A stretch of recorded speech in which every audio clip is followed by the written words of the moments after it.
You need to understand this. What you call as myself right now is a huge volume of memory. Your body is the way it is simply because of the genetic memory that it carries. You have your mother's nose, your father's complexion and something else, your grandfather's something else, simply because what you call as your body is a complex amalgamation of memory. A very ancient memory lives in your body. What you call as my mind is 100% memory right now. So you are a huge heap of memory in many ways. And memory goes into you in different ways. Through all the five senses, you gather memory. What you see, what you hear, what you smell, what you taste, what you touch. Of all these five different ways of gathering memory, what you see and what you touch are the deepest forms of memory. Especially what you touch creates a certain level of memory in the system. So when you say a spouse, you have touched, and there is a certain level of memory. Now, your divorce means in some way you're trying to rip that memory off, and that's not going to be easy for various reasons. But at the same time, the very fact that you're going through your divorce means you want to be finished with that memory in some way. Maybe not erase that memory, but someone who was a spouse, someone who was in many ways a part of your life, slowly, for whatever reason, you have begun to experience them as a baggage that you're unwilling to carry. So, you want to keep the baggage aside, but you find the baggage is not something that you voluntarily carry, it is something that compulsively sticks to you. So when whatever sticks to you compulsively, if you try to rip it off, there will be pain. See if you can get rid of your mother from your system. You will see it's impossible. So similarly, memory has built up about your spouse, you can't just get rid of it just like that. If you do it, even mentally, psychologically, if you're equipped to do it, you will still see the whole system will go through a certain level of suffering invariably. Even if emotionally, psychologically you're in a balanced state that you can deal with it, the system will go through a certain process. You will see that especially when you are taken away from your spouse, either through divorce or death, you will see the memory within your system plays up much more strongly when they're not here. Particularly when death happens, you will see the memory of your spouse works in every cell in your body, if you have lived long enough together. It is not just an emotional and psychological process, it is a very physical process. So divorce is a voluntary death. You have decided to kill something that is a part of you in some way.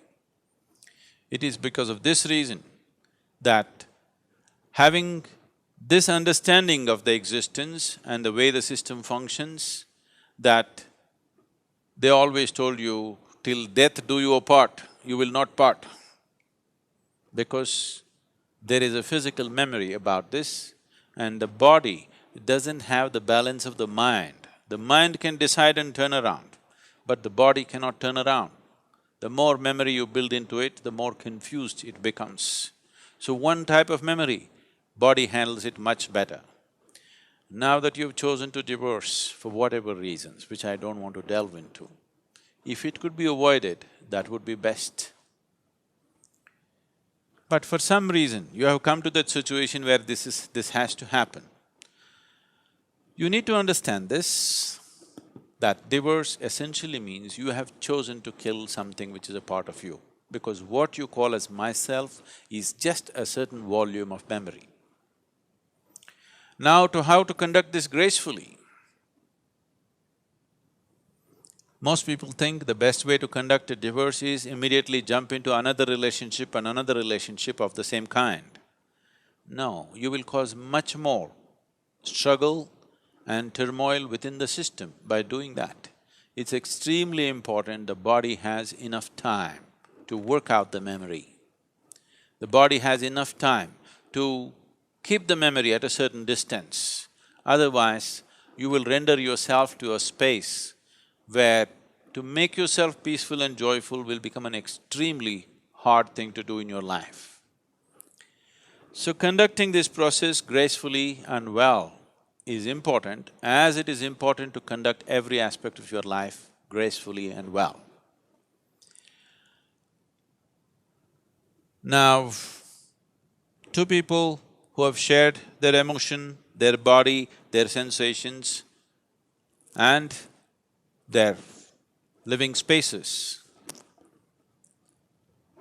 Ripping it apart is because two memories have merged in many ways. Ripping it apart is almost like tearing yourself apart.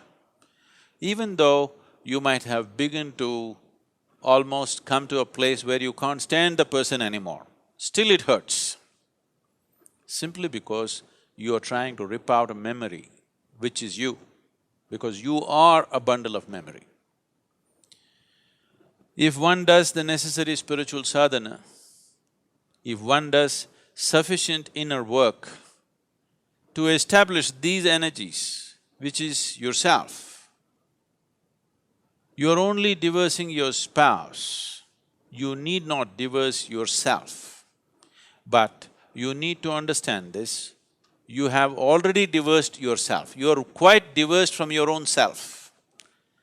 Your existence has been nurtured by making a bond, a partnership or a bondage, depending upon how you conducted this, to make yourself feel whole in some way. Most partnerships of this nature are made because by yourself you would feel insufficient, incomplete, but that's not how life is. This is a complete life process by itself. It does not need any assistance from outside. So now that you come to such a situation, it is time to turn inward and see. It is time that you find the completeness of what this life is. It is time you discover that this being is a complete being. It does not need any external assistance to be the way it is. To conduct our life in a society, we may need, we are interdependent, but the fundamental existence of this, the balance of what this is, the space of what this is, the possibility of what this is a complete process by itself. Our interdependence is only according to our external requirements, but our inner existence is complete by itself. You are divorcing your spouse, which is bad enough. Do not divorce yourself from yourself.